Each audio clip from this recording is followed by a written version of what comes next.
Hey man, so look, bug out location. Do you really need one? And is there an alternative?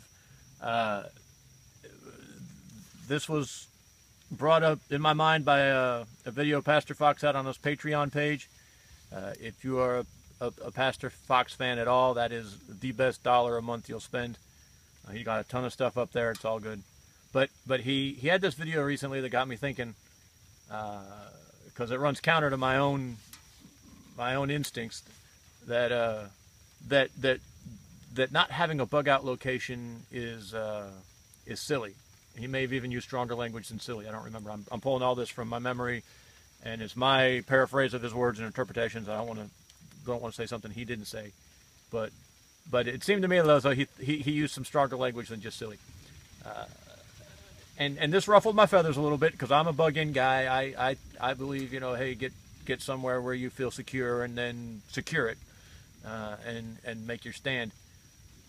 But I get his broader point. Now, I get his point. So let me tell you my problems with bug out, especially for someone like us, and then but before I tell you my major problems with bug out, let me concede right up front. I understand that you're never anywhere completely secure. Meteors, if nothing else. If you get yourself in one of those nuclear missile silo bunkers, you still might have earthquakes. I mean, the giant worm things and tremors. I don't know.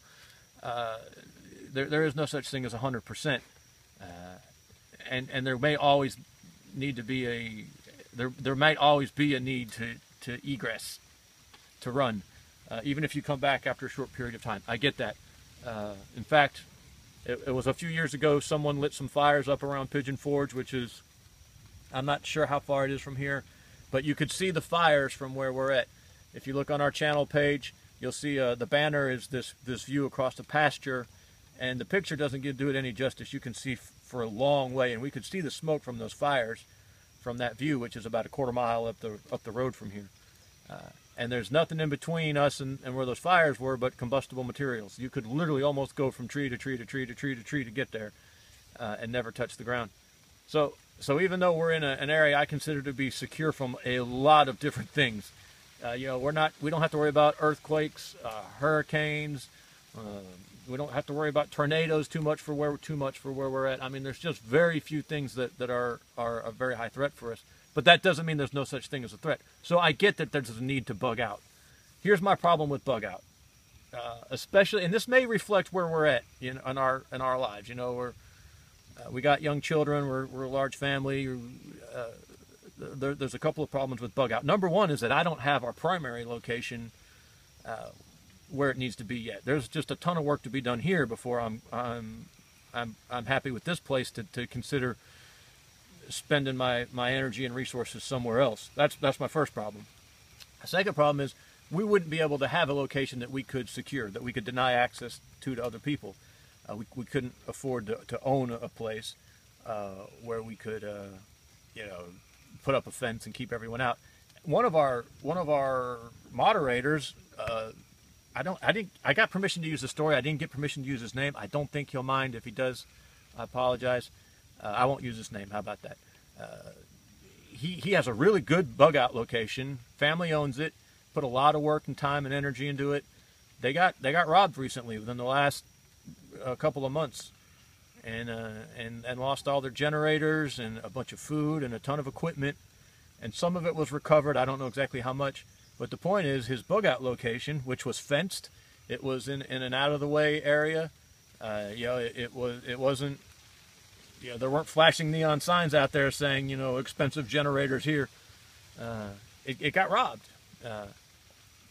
and that could happen even on private property. So I would never want to invest the time and resources and money and energy into a place I don't own anyway, for something that I can't really ensure is going to be there. Especially when, you're talking about a threat you don't know about.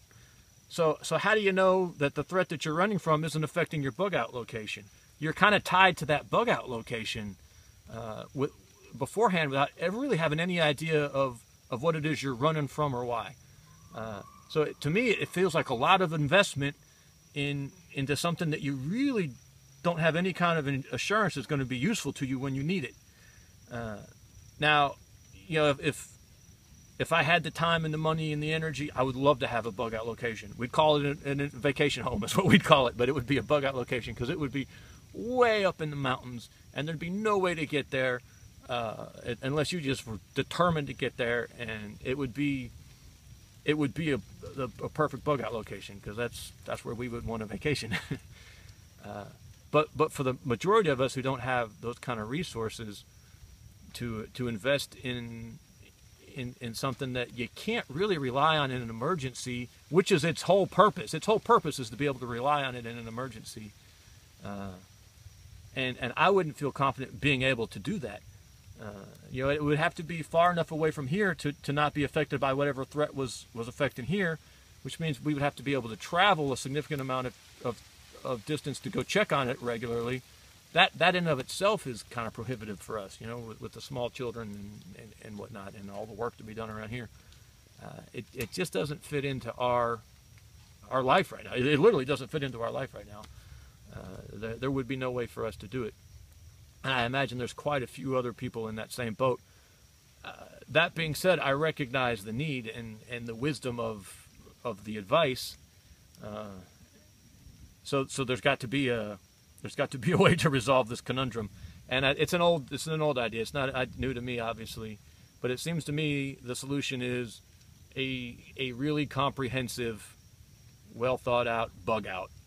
And instead of having a location, you have a system that you can load up quick and run with if you need to. And I know in our gear obsessed world, you know, someone's right now already thinking of, okay, so I got to get an enclosed trailer, and we're going to have this and that. And you got to remember, our forefathers, you know, a 21-year-old man worked real hard, saved up some money, married himself a 15-year-old girl. They loaded up in a Conestoga wagon, and they headed west with nothing. We had these racks on our Humvees in the Marine Corps. They called that our pioneer gear, and it had a shovel, a pickaxe, and a full-size axe. Because they called it the pioneer gear because that's what the pioneers took west. Supposedly, it was all the tools they took or something. I don't know, but it seems like, you know, if you took enough food for X amount of time, whatever you were comfortable with, some basic hand tools, enough blankets, and plastic. And weaponry that you felt like you needed, you should be able to throw all that stuff up into like we've got that big old van. I mean, without even any preparation, I could grab all that stuff we just talked about. Enough stuff for me to feel confident that I could keep my family in comfort, not comfort, but security for extended periods of time. In a matter of 10 minutes. It wouldn't even take me 10 minutes, really. I'd send Mariah one way, one boy the other way, another boy this way, I'd head that way, and within minutes we'd have that van packed. It wouldn't be pretty, but it'd be packed with everything we needed, and we'd be able to hit the road. And then you don't have to worry about is the threat between you and your bug out location, is the threat at your bug out location, is your bug out location going to be there when you get there? Is there going to be, you know, a giant Negan party going on when you get there? Your bug out location now is wherever you go. Is it going to be perfect? No. Would you much rather have that secure fortress hidden in the woods somewhere that you know you can go to and be safe and be out of the way? Yes. Yeah, you would want that. And if it was in the cards, like I said, it wouldn't even be a bug out location for us. It would be a vacation house. And it would be great. But I think for us, and probably for a lot of other people, before we start worrying about that bug out location, our primary isn't where it needs to be, and our alternate probably has to be a little more mobile. I don't know. That's my my thoughts on it right now. I think most of us need an alternative to a bug out location, especially if you're not in a secure place. I guess if you're not in a secure place now, you need a bug out location. Maybe, I don't know, but you certainly need a bug out system. and like for us, I would feel very, very comfortable right now if I had 10 minutes warning. I feel like I could have us packed up and gone in a way that would allow us to survive. Well, we would not be, like I said, we would be comfortable, but we would be fed. Because like we're going to grab a bunch of buckets of beans and rice. What, you know, you're going to, how long does it take to throw 10 buckets in the back of the van? 5 buckets of beans, 5 buckets, about 3 buckets of each. I don't know. I just say 10 because I'm trying to do math quick in my head to see how far that would go. If one bucket is enough calories for one person for 1 month, if we had 10 buckets, that's 10 months for one person. We'd have anywhere from 9 to cajillion people. Ah, gosh, that when I start thinking about the the whole family, that makes it a little. I start wanting that bug out location all of a sudden. That's a lot of food to have to carry. But there's 9 people here on a regular basis. So if we on a regular basis, if we were going to run, we'd have to at least be thinking about 9 people. I've got 4 other children within reasonable striking distance who, in a pinch, I could help. So that's 13. Mariah's parents, my parents. Suddenly we're up to 19. We got some other family members around who, we were up over 20. See, and now suddenly I'm back at bug in. Oh my God, just bug in, because how do you move that many people and the supplies it would take to a secondary location? I don't know. I probably shouldn't have started doing the math in my head. It's never good when I do math in my head. But there we go. I think there's an alternative to the bug out location. I say that respectfully and humbly. Just because a lot of us just can't do a bug out location. We have to have an alternative. There needs to be an alternative to your primary, which I think is Pastor Fox's main point. His whole PACE, primary, alternate, contingency, and I can never remember the E. Escape? No. Primary, alternate, contingency, and I don't know. Eskimo. No, it's not Eskimo either. Where was I? Yeah, so I think the bigger point is, we got to have an alternate. I don't think we should get hung up, some of us, on that. I've got to have a 10-acre preserve in the middle of the national forest with a fortified bunker and a year's worth of food pre-staged. I don't know that that's possible for most of us, or even advisable. I question if that's even.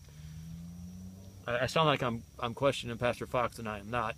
He is smarter than I am, and he's thought about this more than I have, and has been involved in it far longer than I have. I just question. We don't know what's coming. Is it a meteorite? Is it an EMP? Is it just social unrest? Is it just a forest fire you got to get away from? Which way is the forest fire coming? Is your bug out location in the middle of the forest? If it's close enough for you to get to easily, close enough for you to be able to invest the time and the money into building it and maintaining it and securing it on a regular basis, it seems like it's close enough to be affected by the same threat. So I don't know. There you go. Do with that what you will, men. Just some random thoughts. I appreciate your time. Thank you.